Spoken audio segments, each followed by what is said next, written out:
en şaşırtıcı ve hayrete düşüren özelliği, arkamdaki kalabalıktan da anlayabilirsiniz, gümrüksüz ada olması. Yani duty free ve bunun için havalimanına gitmenize ihtiyaç yok.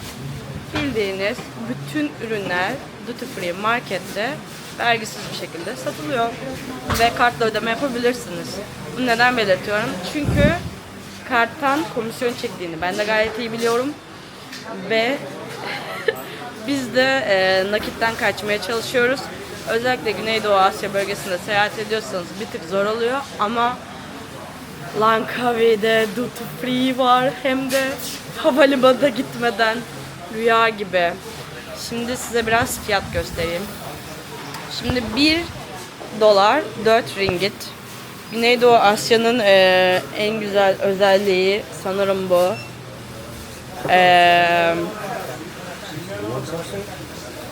No. Did you buy? Yeah. Yani You don't want nothing? you didn't buy for me beer? Why? Someone to ask, what do you want to drink? How much you want to drink? How much you buy it?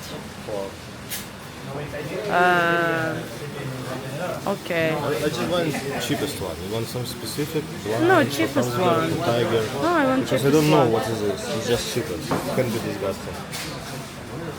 Oh. I also want cheapest one. Biralar 50 cent. Dur, bilindik markaları göstereyim size. Şimdi Malezya'nın bir özelliği de Singapur'dan sonra, Singapur çok pahalı, Güneydoğu Asya'nın en gelişmiş ülkesi olması, ekonomileri aşırı güçlü. Gerçekten bu konuda çok iyiler. Ama duty free markette ucuz. Mesela bu 49 ringgit. 40 bölü 5 olsa benim matematik 9. 9 olduğu için işte 10 dolar falan. 9 dolar. Ne, siz hesaplarsınız ya. İşte bakayım, herkesin merak edeceği, soracağı şey Jack Daniels olacak Extremely kesin. cheap. It is. It's like super expensive. $10. Yeah, and martini also. $12 for tequila. Yes. And Kahlua also.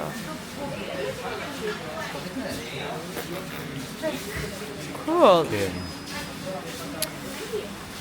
Jack Daniels göstermek istiyorum size ama o kadar büyük bir market ki, yani duty free bu kadar büyük ve çeşitli değil. Burası viski olduğuna göre Chivas var. Bunu bilirsiniz. 2 litre Chivas 195. Oha, çok ucuz lan. Bildiğin 25 dolar 2 litre Chivas. Şok.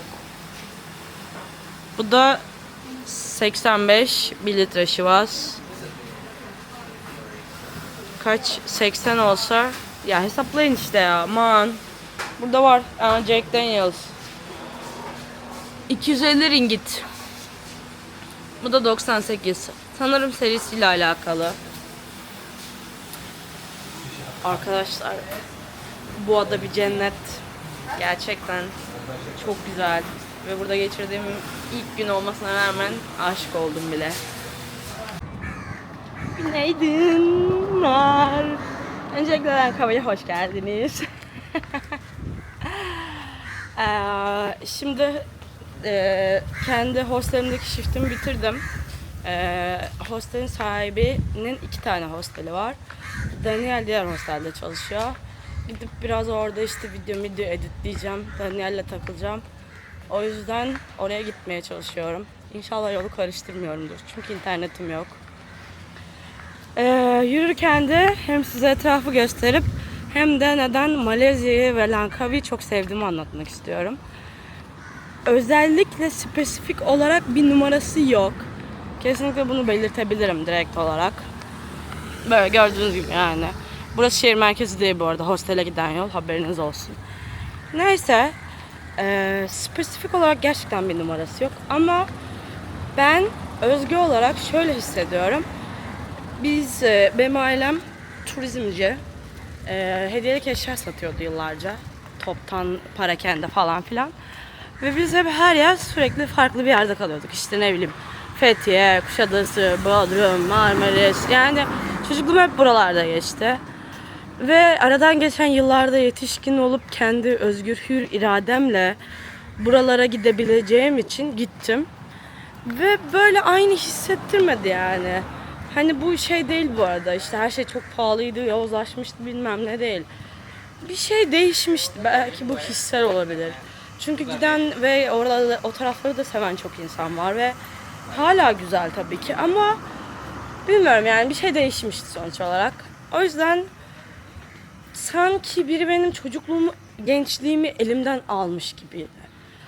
Hani ve bu arada bu kötü bir şey olarak söylemiyorum. Hani birilerinin sizden kamerayı sürekli değiştirip duruyorum çünkü insanların suratına çekim yapmak istemiyorum.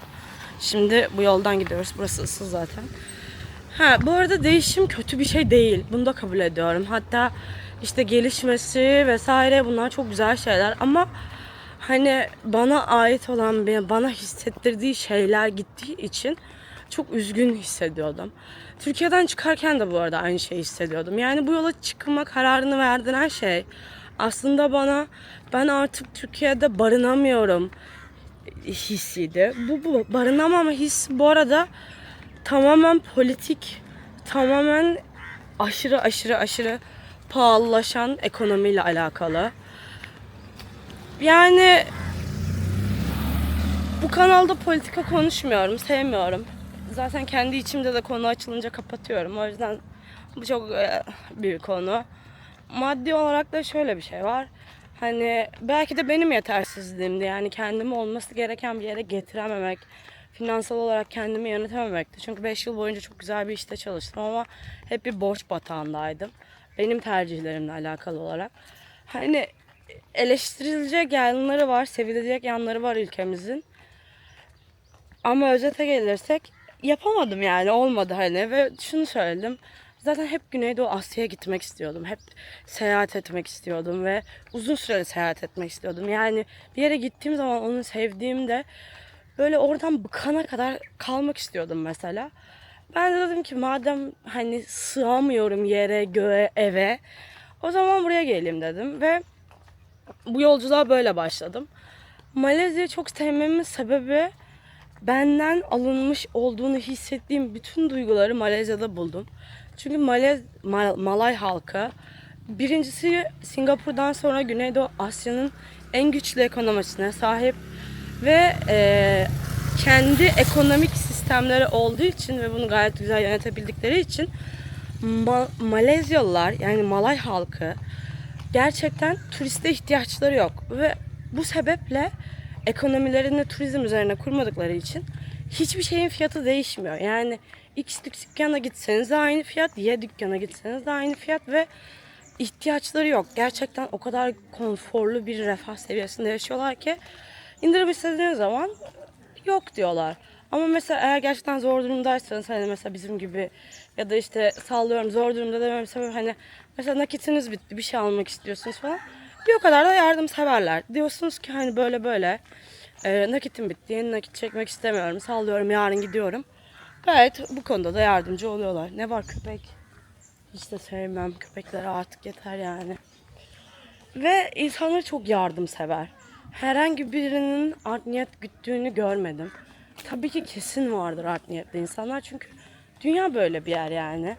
Ama yüzdeye baktığım zaman gezdiğim ülkeler arasında en fazla hani yardımseverlik gördüğüm şu ana kadar Malezya'ydı. İngiltere'den sonra. İngiltere'de de İskoçya'dan sonra. Birleşik Krallık'ta İskoçya olarak diyeyim. İskoçya'da da her şey çok pahalı yani benim ekonomik koşullarıma göre ama burada her şey çok pahalı değil. Her şey çok okey. Ucuz da demiyorum bu arada. Yani Türkiye'nin fiyatlarını hatırlamadığım için size bir şeyler ucuz ya da pahalı diyemem ama ve Langkawi'de işte burada gördüğünüz üzere o çocukluğumdaki kaybettiğim hisleri geri buldum. Galiba bu yüzden sevdim. Şimdi hostelimize geldik. Bakalım kocam ne yapıyor. Mantra da buradaymış.